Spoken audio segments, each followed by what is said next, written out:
Hello, my name is Stephanie, a 35-year-old, and I've been married to Jerry for 3 years. We met through a relative who hoped a marriage would secure the future of my family's wealth. My sister Marilyn and I were the only heirs to our family's estate. Marilyn, vibrant and outgoing, contrasted sharply with my reserved nature. We lived with my father in the family home. After my mother's passing a few years ago, Jerry moved in. He initially seemed kind and attentive, especially to my father, which eased my integration into this new chapter of my life. However, a relative who had played matchmaker shared a concerning note just before our wedding. "Be careful with Jerry. He seems overly interested in financial matters." This warning lingered in my mind, though Jerry's behavior gave no immediate cause for alarm. As time passed, I noticed Jerry's casual inquiries into my father's finances during their relaxed conversations, but it didn't seem overly suspicious then. He also showed a peculiar interest in Marilyn, whose flamboyant style and dynamic personality were starkly different from mine. This difference did not escape Jerry, who once remarked, "Marilyn is quite different from you, Stephanie, isn't she?" His fascination with her made me uneasy, highlighting my insecurities about being plain and unremarkable. The turning point came when Jerry discovered I could not inherit my father's estate. His reaction was explosive and cruel. "You mean you can't inherit the property? I have no use for you anymore. We're getting divorced right now." His harsh words confirmed the warning I had been given. Shattered but not defeated, I found my resolve. Jerry remarried quickly, choosing none other than Marilyn as his new wife. However, I had the last laugh as events unfolded that neither Jerry nor Marilyn had anticipated. Their decision to overlook the deeper values of family and integrity for material gain was their undoing, and I ensured that my revenge was both sweet and just, finally closing this painful chapter of my life. If I had chosen not to marry, there would have been no one to inherit our family home. At first, I thought there was no reason to worry since I had a younger sister, Marilyn, who was not only beautiful but also seemed capable. However, I soon realized why our relatives were concerned about the future of our estate.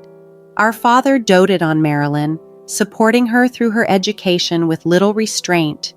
He sent her to college and even encouraged her to continue to community college after her graduation. Unlike others with clear academic or career goals, Marilyn seemed to attend these institutions more to avoid entering the workforce than to build a future. My mother, on the other hand, was practical and urged Marilyn to find a job right after her college graduation. Despite my mother's insistence, my father prevailed, allowing Marilyn to enroll in community college. Upon completion, Marilyn landed a job through one of my father's acquaintances, but her tenure was short-lived.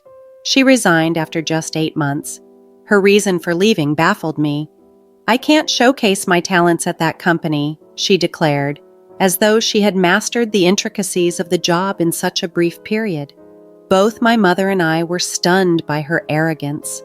Nevertheless, our father took her side once again and promptly found her another position. However, when my mother fell seriously ill and was hospitalized, Marilyn's pattern of avoiding long-term commitments continued. She visited our mother daily, which seemed caring at first, but it was clear she was mostly there to chat or scroll on her phone rather than provide any substantial assistance. I found myself managing the bulk of my mother's care needs, like changing her laundry, while Marilyn offered minimal help. Despite my mother enjoying Marilyn's company initially, her health declined sharply about a month into her hospital stay, eventually leading to a point where she could no longer speak. Tragically, within 3 weeks of her condition deteriorating, my mother passed away. The suddenness of her death left both my father and Marilyn too shaken to even prepare for her funeral, adding yet another layer of complexity to our family's trying times. After my mother passed away, I found myself handling all the funeral arrangements with some help from our relatives, and we managed to bid her farewell peacefully. Meanwhile, my sister, Marilyn, began a part-time job and decided to move out on her own. However, her earnings were not sufficient to cover her living expenses, so our father continued to support her financially, covering her rent and utilities. Previously, when my mother was alive, she was quite strict with Marilyn, and my father rarely gave her extra money. But after my mother's death, he began indulging her requests, giving her as much money as she asked for. I initially thought this arrangement was harmless, assuming both my father and sister were content. However, after I married and moved back into my parents' home with my husband, I discovered that my sister had also been asking my husband for money. He, enchanted by her charm, couldn't refuse her and even asked her to keep it a secret from me, fearing I might get jealous. It appeared Marilyn was comfortably living off the funds she received from both my father and my husband, attending her part-time job only when she felt like it. This unsustainable lifestyle came to a halt when my father fell ill and needed hospitalization. I was juggling my job and visits to the hospital to take care of him, but Marilyn was nowhere to be seen. Instead of helping, she started calling me, demanding money. "I've been getting money from Dad every month, so you need to keep giving it to me," she insisted over the phone, claiming her rent and utilities were still being paid from our father's account. Her tone was aggressive, and it was clear she felt entitled to this support regardless of our father's health or our family's circumstances. I was taken aback and furious when I first learned just how self-centered my sister had become, focusing solely on her own needs while our father lay ill in the hospital. I resisted the urge to end the call abruptly when she reached out, suspecting she was in some kind of trouble. Tentatively, I asked, "How much has Dad been giving you each month? You should consider getting a full-time job and managing with what you earn." Her response was gruff and unapologetic. "Stop nagging. I get $2,500 a month, plus the rent is separate, you know." Hearing her say this so nonchalantly shocked me. It made me realize that if I continued to supply her with this amount of money, she would never see the need to take her work life seriously. Initially, I didn't see a major issue with helping her financially, especially since I assumed that our father would soon recover. However, his condition deteriorated unexpectedly, prompting me to contact our relatives urgently. The doctors confirmed the severity of his situation, which left me deeply unsettled. During this stressful time, I yearned for my husband's support, but he seldom visited the hospital, citing his busy work schedule. When he did appear, his questions were insensitive and focused solely on the financial implications of our father's illness. "Inheritance must be huge, right? Since you and your sister are the only heirs, are you going to split it in half?" he asked casually. I was speechless and disheartened, unable to respond to my husband's crude interest in the inheritance. This moment was a stark realization for me, and I felt a profound sense of disgust. It dawned on me what our relatives had warned about. My husband's obsession with money was indeed real, and it tainted the way he viewed our family crisis. When I called my sister to inform her about our father's critical condition, her response was shockingly indifferent, focused solely on her finances. "More importantly, make sure you pay me every month. I can't live without that money," she said before abruptly ending the call. I was furious at her selfishness, but another concern quickly overshadowed my anger. A faint male voice I recognized in the background of the call, which left me with an uneasy feeling. About a month later, my father passed away. Heartbreakingly, neither my sister nor my husband was present during his final moments. Having already managed my mother's funeral, I knew the immense burden of organizing another funeral. Yet again, I found myself alone in the preparations, as neither my sister attended, nor did my husband offer any help. My husband briefly appeared at the funeral but quickly excused himself, claiming he had urgent work. A relative, the same one who had introduced me to my husband, noticed his early departure and asked, "Where's Jerry? It's strange for the host's husband to not be here, isn't it?" I managed only a wry smile in response, explaining, "He's busy with work, so he went home." The relative sighed at my answer, and I felt like sighing too, overwhelmed by the situation. Once the funeral was over and I had a moment to myself, my husband approached me with a sleazy grin and asked, "So, how much did you inherit? Even if you split it, you must have gotten a considerable amount, right?" His blunt curiosity about the inheritance was as crass as the warnings I had received from relatives before our marriage. His unabashed greed was apparent, just as they had cautioned. My sister ended up with $50 million according to his guess, while he assumed I received a similar share. In truth, I hadn't even spoken to the lawyer yet. My husband's fixation on the money, ignoring the emotional weight of my father's passing, highlighted a disheartening realization about his priorities. Still reeling from the funeral, I watched as my husband gleefully discussed the inheritance. Instead of anger, a bitter amusement washed over me. When I nonchalantly mentioned that I wouldn't inherit any property, his reaction was swift and harsh. "What? You can't inherit anything? I don't need you anymore. We're getting a divorce," he declared. I was already one step ahead, feeling equally resolved. "Let's do it. You married me for my father's money anyway," I retorted, slapping the already prepared divorce papers on the table. He was taken aback, perhaps not fully expecting my readiness, but he signed them nonetheless. As he left our home, he threw a spiteful remark over his shoulder. "I'll divorce you, who gets zero, and remarry your sister Marilyn, who gets the $50 million. His words didn't sting. I was too focused on freeing myself from our sham of a marriage. True to his nature, he wasted no time in pursuing Marilyn, starting the process of marrying her the very next day. A few days later, he called me, still fixated on the money. "Do you still believe that story? When will you handle the inheritance?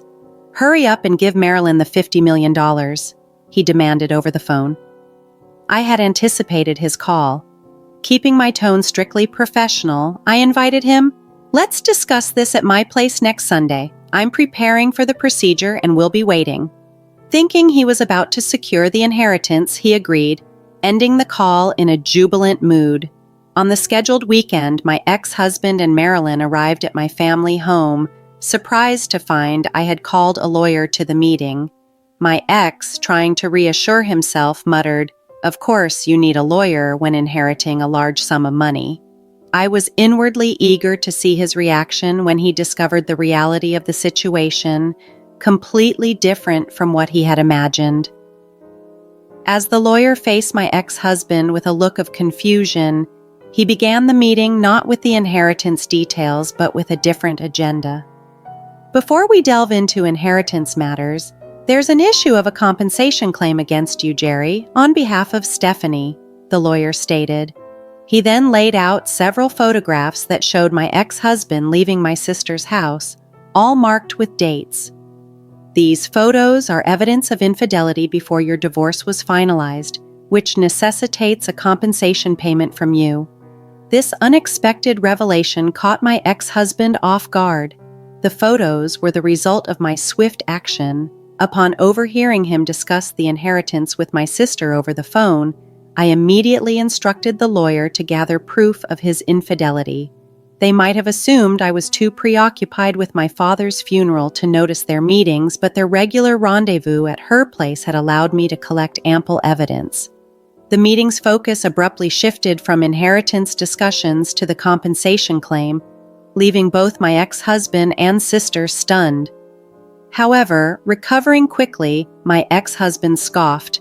"Compensation is nothing compared to the $50 million I'm supposed to inherit. I'll pay it right away." His arrogance was palpable as he signed the compensation claim documents, confident in his forthcoming wealth. After he signed, I couldn't help but reveal the full extent of the situation. "Enjoy your life with my sister, who inherited nothing," I said. His smug demeanor faltered as I continued. "Since you've signed, I'll make sure you pay the compensation." At the mention of receiving zero from the inheritance, my sister let out a scream of disbelief. My ex-husband's face turned a bright red as he angrily blurted out, "There's no way the inheritance is zero. I won't let you take everything for yourself." The lawyer then began to clarify for the bewildered pair. Marilyn was indeed your late mother's stepdaughter, but since she was never legally adopted by your father, there is no formal parent-child relationship. Therefore, Marilyn is not eligible to inherit any part of your father's estate. The reality of their situation was now painfully clear, as legal facts overshadowed their assumptions and desires. As I spoke to my bewildered sister, I recounted our family history to clarify her misconceptions. When our parents remarried, you were only about a year old, so you probably don't remember, but I do. I was 8 years old and thrilled to suddenly have a sister, I explained. Our parents had each brought a young child into the marriage, and a mediator had thought it best for them to join as a family. My mother embraced me as her own, and my father adored Marilyn, perhaps going so far as to spoil her because she wasn't his biological daughter. He might have felt the need to compensate for the lack of a legal bond. Though they remarried, my mother, suspected by relatives of targeting my wealthy family's assets, never legally adopted Marilyn. This suspicion led our relatives to only consider me as a legitimate heir to my father's property, wary of entanglements that could arise otherwise. There were no children from their union, which in retrospect might have complicated matters further. Now, it was clear why my father continued to financially support Marilyn into adulthood. Without a legal adoption, he couldn't leave her his inheritance. Likewise, I never legally adopted my mother, so we weren't officially parent and child either. However, this technicality never impacted our relationship. It seemed my parents had never explained to Marilyn that they were both remarried, and she only learned the truth today. My ex-husband, on the other hand, grasped the situation instantly, his face shifting from bright red to a pale shade of blue. He had not only failed to secure the inheritance he had hoped for from Marilyn, but had also inadvertently committed himself to paying compensation. With a stunned expression, my ex-husband asked me, "Was what you said about Marilyn getting $50 million and me getting nothing a lie?" I struggled to hold back my laughter before responding, "Of course it's a lie. It was to get back at you for cheating on me. Besides, there's no way our family's estate was ever worth $50 million. Even my wealthy father didn't have that much to leave behind." His realization that he had been deceived not just by the non-existent inheritance, but also by his own misconceptions and greed marked a turning point in our dealings. My satisfaction wasn't just in seeing his plans thwarted, but in clearing up the long-standing family misconceptions that had so deeply affected us all. Suddenly, my sister, who had been quiet throughout the discussion, erupted in panic. "I've been counting on Dad's inheritance and have done a lot of shopping. What will happen to the money Dad used to pay me? Will Stephanie cover it?" she exclaimed. I responded calmly to my agitated sister. "You have a reliable husband now, don't you? Let Jerry support you." Turning to her husband, she saw only his pale face as he shook his head. "I've also been spending expecting the inheritance, so I can't afford it. Besides, I have to pay compensation now, so I'm financially stretched," he admitted. After his confession, my ex-husband suddenly shifted his tone and began to apologize profusely. "Stephanie, I'm sorry, it was all my fault. Can you forgive me and let's start over?" His sudden plea for forgiveness seemed almost comical given his earlier confidence. The lawyer, who had been silently observing the scene, couldn't help but laugh as he prepared to leave. The arrogance my ex-husband had shown upon arrival had completely vanished, replaced by desperate apologies. After the meeting, both my ex-husband and sister left the house dejectedly. It wasn't long before they divorced. My ex-husband, who had remarried Marilyn with the intention of inheriting a fortune, lost interest in her once the financial benefits were no longer a prospect. He muttered to himself about his inability to support her, especially with the compensation payments to me draining his finances. The compensation was set to be paid in installments directly from his monthly salary, since he had no assets. The lawyer reassured me that this arrangement would ensure I received every penny owed. As for my sister, without our father's financial support, she was forced to work part-time every day. Yet, she couldn't manage her debts and eventually filed for personal bankruptcy. She even lost her condominium, and soon after disappeared, leaving no trace of her whereabouts. Our father's financial indulgence had unfortunately left her ill-prepared for the realities of financial responsibility. After all that had transpired, I chose to live alone in the family home. Some relatives suggested introducing me to potential suitors, but I declined.